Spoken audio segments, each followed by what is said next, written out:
In early September, I always have this quest to shoot a big whitetail that's in velvet. And one of the states you can hunt in is Kentucky. I got a good friend, Mark Clifford, who runs Premier Outfitters. Fantastic spot in the bluegrass state. You know, we're headed down there. Kentucky's a little bit of a drive. It's hot. You know, it always takes some time to get down there, but it's always well worth it once you arrive. Mark has shown me pictures. He's got a ton of mature deer on camera. He says he's got some great spots. You would think after laying around or driving for 10 hours, you'd want to lay around, take a little easy. Mark just showed me the pictures of the deer on that farm, and oh my God, there's some absolute giants. Big triple beam buck, a really big 9, another 10. He said they're moving early, so we're gonna head over, take a shower, and hopefully get out in the tree stand right away.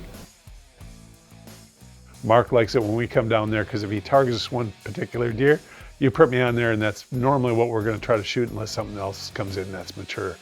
This hunt, he had us looking at a bachelor group of bucks, and he said, don't shoot, there's some 2s and 3s. They come in a big bunch. The one you're looking for is a big double main beam deer. And he had sent me trail camera photos, so I know exactly the deer that we're after.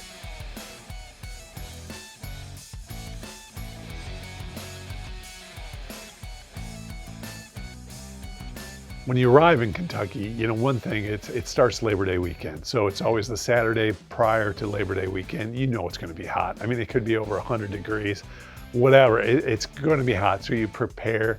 But no matter how far you gotta walk, you're gonna be sweating bullets, right? And this particular stand's in the bottom, in a little bottom, and the deer coming in Kentucky can legally bait. They have a bait pile in the bottom, and it's cooler in there. So we head in there plenty early is what I thought, and we get to the tree and there's literally a doe already in the bait pile, which you think is a good sign. Well, no, it's not a great sign, because now if we spook her, you know, things could go south in a hurry, because these deer are totally unpressured.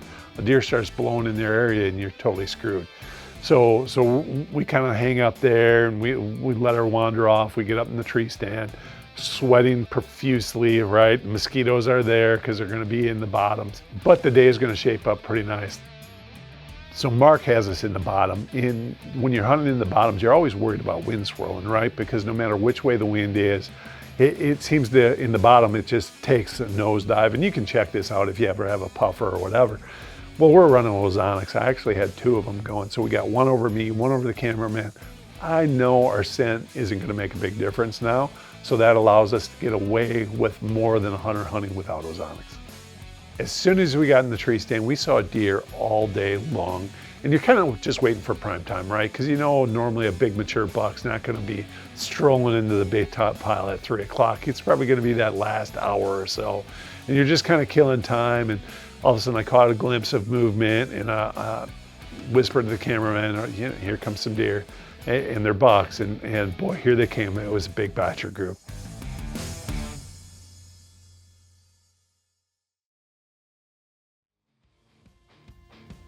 Modern Hunter is brought to you by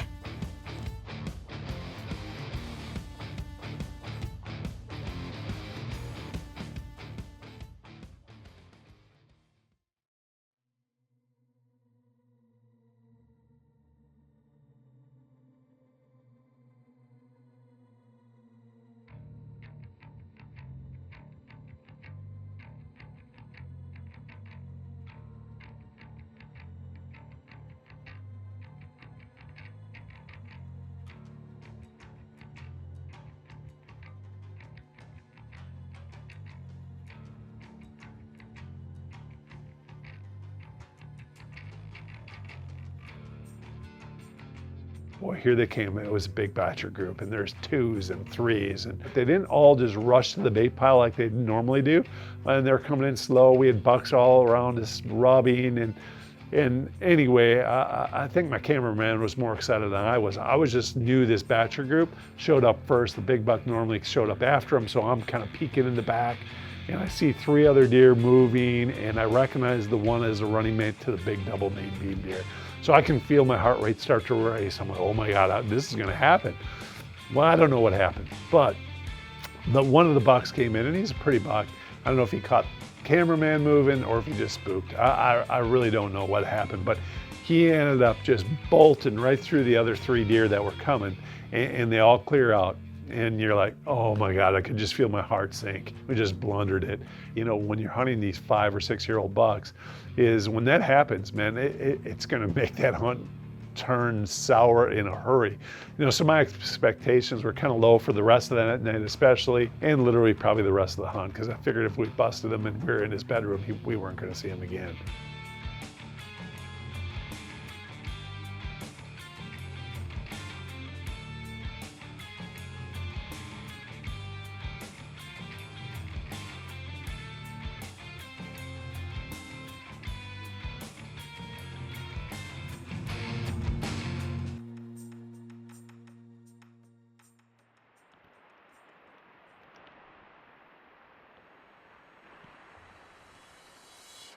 Well, after that, the weather was just miserable, like heat, rain, thunder, rain, hot, thunder, rain. Just nothing really moved other than some does. I'm going to jump forward to the last day because that was probably the most eventful other than the first day. And it's a 4-day hunt that we're on. And we're sitting in that tree stand, and it's the last day, and nothing mature had come in. You know, we saw some other bucks, and you know, you're just feeling kind of low about the whole situation. And all of a sudden I glance over and I get the glasses up and I'm like, oh my God, mature deer's coming in.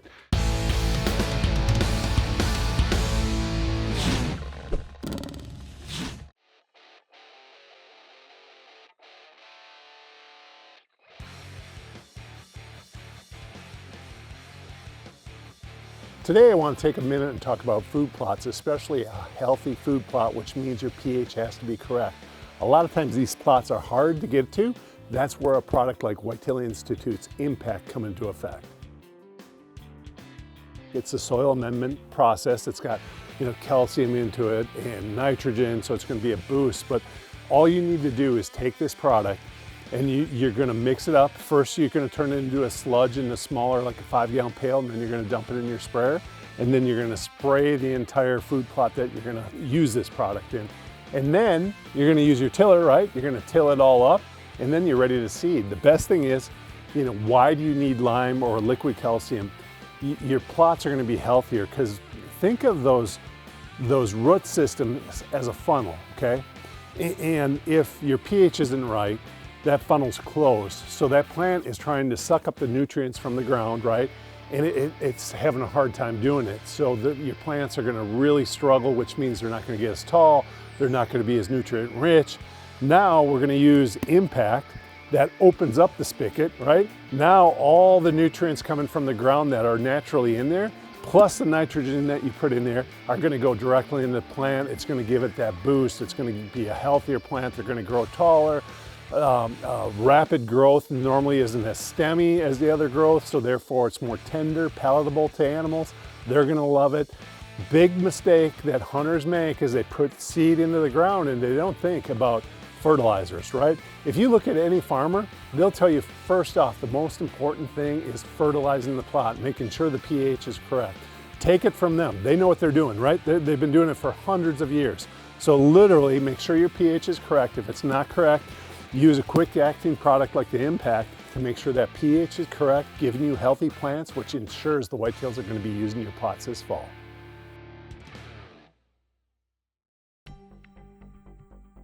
And here comes a really nice 8. And he was hard-horned as well, but it's last day, right? We're going to shoot him. He's probably 130, 135-inch deer. He's coming in. I'm like, I'm going to shoot him right here. And all of a sudden, the camera guy kind of taps me on the shoulder. He goes, and I'm like, are we out of light? He's like, and I'm like, oh, you got to be kidding me. That deer comes right in, puts on a show, literally scratching his ear, goes up to, you could have easily harvested, but we're there to do 2 things. One is to harvest deer on camera, right? Because you want to not only get that so everybody can see it, you want to do a good job for the outfitter as well. And here, I mean, we weren't going to do either one. So what do? You just hang up your bow and watch the night drift away. It's not the ending I wanted. We're still legal shooting time. Great buck just came in, but it's just too dark, and we're not going to shoot it if we can't get it on film. Premier Outfitters, great spot, great bucks. Just took the last night. We get 5 more minutes of light. And like I said, that deer put on a show. It's something you'll never forget. And it's one of those things when you're hunting with a camera happens. You lose light a little bit before legal shooting time, and it was probably that last 5 minutes and we're out of camera light. Could we have harvested them legally? Yeah, absolutely. It would have been a long 15-yard shot, right? I mean, it's a bunny. So that deer doesn't know how lucky he is. But I'm gonna go back next year and hopefully I run into one of those deer. So you get back to the office, right? And you're kind of disappointed you didn't harvest that buck or even see him again. You think you blundered the whole area up, right, for a little while. I think that deer was bedded so close that after he knew we were in there, he just wasn't coming in. The day after we left, the outfitter, my buddy Mark, sends me a photo, and here that deer is, hard horn, right literally in the same exact bait site that we sat for 4 days. I think we would have killed him that first day had that not went awry, but that just goes to show you how smart these animals are.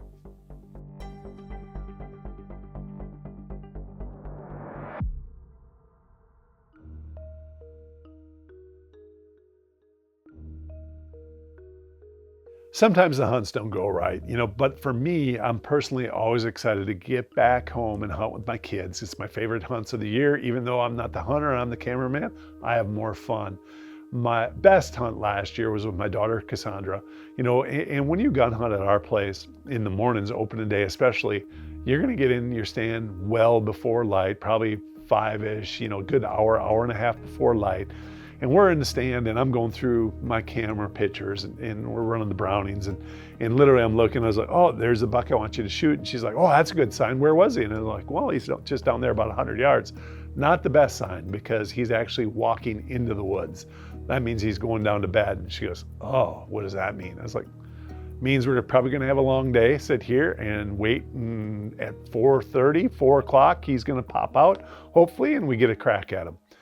So honestly, my hopes aren't extremely high for that evening hunt because I'm just thinking they're not moving, and pretty soon deer start filtering. We're seeing some does and have some in the food plot and doe.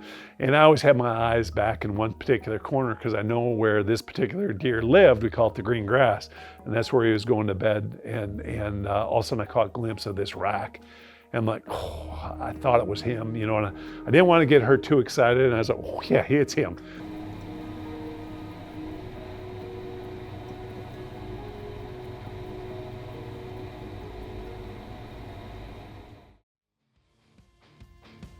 Modern Hunter is brought to you by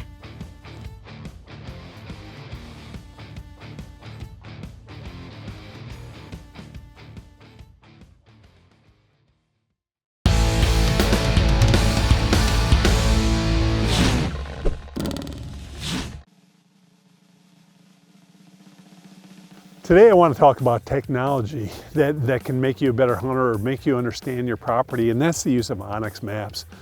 It's a mapping program. When it first started, it was basically landowners' public land, and you can use it for that, right? So if I shot a deer and I'm on mine and it runs across the neighbors, or if I'm hunting out of state and I'm hunting on a lease, right? You might not know who your landowners are. Well, now I can just go on onX and easily find out who the landowner is. I hunt predominantly in the Midwest here, so we always have service. But if you're out west, right, you don't have, or you're in a spot, even in Iowa, you have some limited service, you can use your offline maps. Again, that way you have access to the onX technology. It's just another way to access that data that you have right in the palm of your hand, which is even better. But it's so much more than that. We have all of our stands placed in there. You can literally put a track to every one of your stands, how to get there.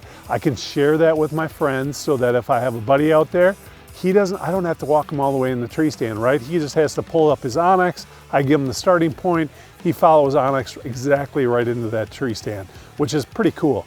But even more than that, if you use that tracking system, and here's a little tip for you, go out in the winter, get on all those main trails, those big super highways that are in the snow, and walk them back and literally track all of them. So what that's gonna do, it's gonna give you a map of your own hunting property, but it's gonna show you those pinch points where the deer come through. Those are the spots where you wanna hang a tree stand. Mark those locations if you don't have a stand in there already.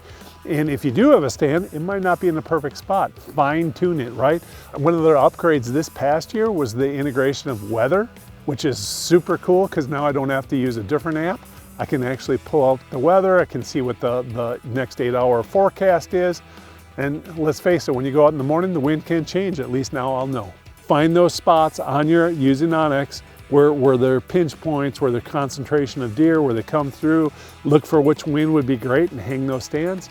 That way you're gonna have a spot to go come fall, no matter which way the wind is. So literally this deer is just eating, has nothing else on his mind other than food, and he's with a doe. And I kept on saying, hey, just relax, we're gonna get him. We got, more than a half an hour, we probably had 50 minutes of legal shooting time left, and he's in the food plot. No plus spot he's gonna go. We're not gonna spook him. Wind's perfect. He's eating, finally turns. He's coming right at us head on. And she's like, oh, and she's nervous, and I'm like talking her off the ledge, he's gonna come in, we're gonna get a shot. And finally, it was probably 15 minutes, he finally gives us that. Just wait. He's gonna turn more.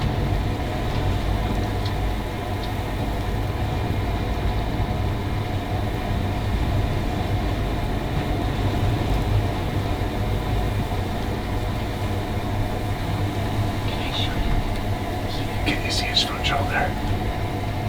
Right there, if you can shoot him. It's good.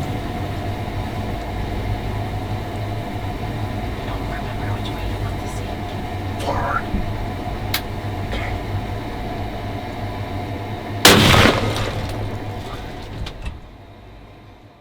For me, there's nothing better than watching your kids be successful. I don't care what the size of the deer is, and just to see their excitement. For me, you realize what buck fever is, right?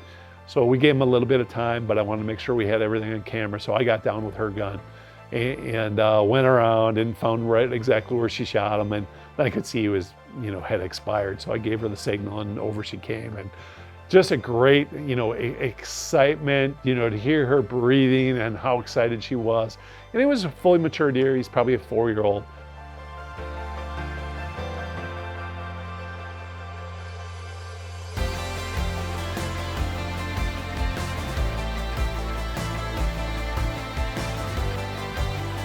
As a hunter, when I'm in a tree, I'm pretty calm now. And until I harvest that deer, then I get excited, right? But when it's coming in or doing that, and when that buck comes in, and I don't care which one of my kids it is, I can feel my heart start to race because I can't control them, right?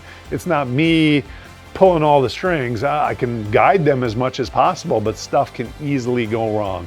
And I think, that excitement level is what I really enjoy as a hunter. And that's why it's my favorite hunt of the year, is when I hunt with any of the kids. Pretty buck. Pretty buck.